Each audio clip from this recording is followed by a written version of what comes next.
I'm going to begin by looking at one way of adding styles, which is to add them inline. Inline basically means we add them inside of each HTML element.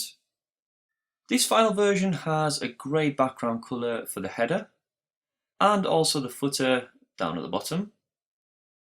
So let's begin by adding a background colour to the index.html, and let's go over to the header element.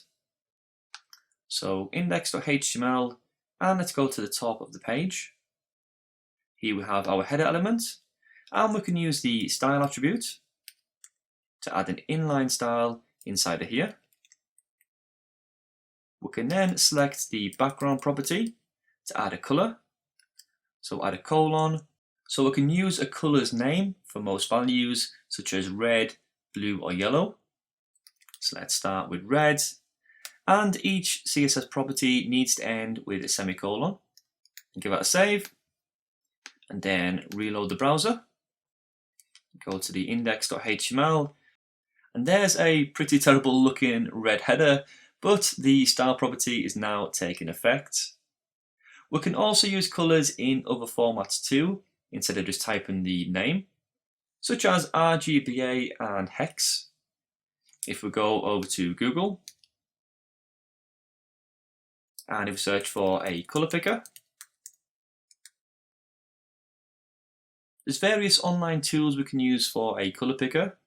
I'm going to use the W Free Schools version, which is the top link on here.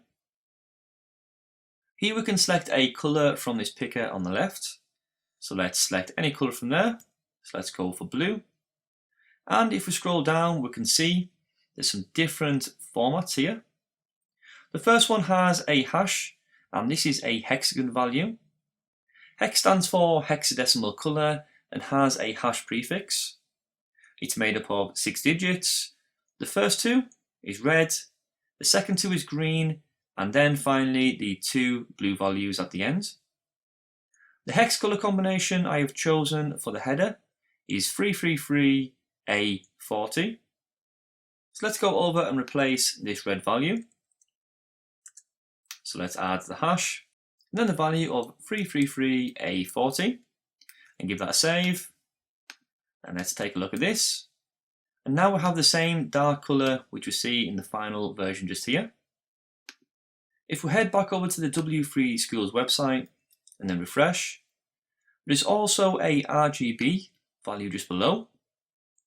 Inside the brackets, we'll add the value of red, green, and then blue as a number ranging from 0 to 255. 0 being the least intense and 255 being the most intense. So if we wanted a red color, just like we see on here, we see the first value of red as 255, 0 for the green, and also 0 for the blue, which makes sense. Then below the color becomes more orange. So this third one, for example, we see we can add more green. So 255 for the red, 128 for the green, and 0 for the blue. You may also see a fourth value too, which is called RGBA. If we also do a Google search for RGBA,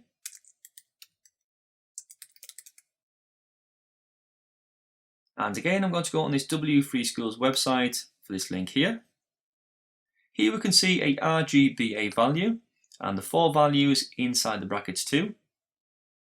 This is just like an RGB color, but with a 4th value of alpha. Alpha is used to set the opacity and is a value between 0 and 1.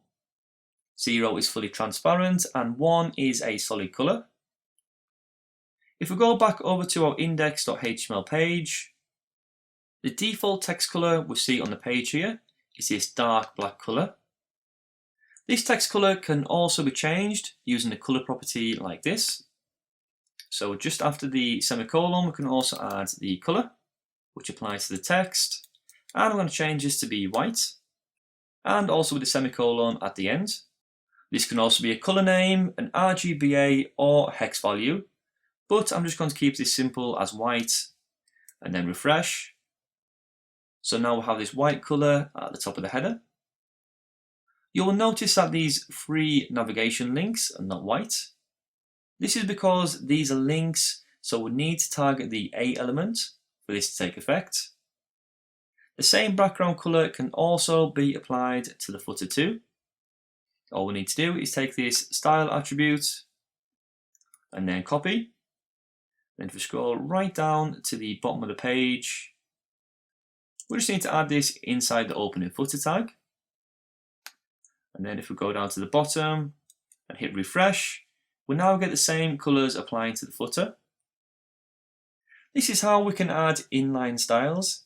They can be useful for quickly adding a style to one particular element, but you can probably already see some disadvantages already, such as even at this early stage where you're already duplicating the same code, which is not usually a good idea. Also, by the time we add styles to every element on this page, it may begin to look really messy. Another big disadvantage is if we decide to change something, such as a font color at a later date. We would then need to look through every text element in every HTML page and change them all individually. Thankfully, there are some better approaches, and we will look at one of them in the next video.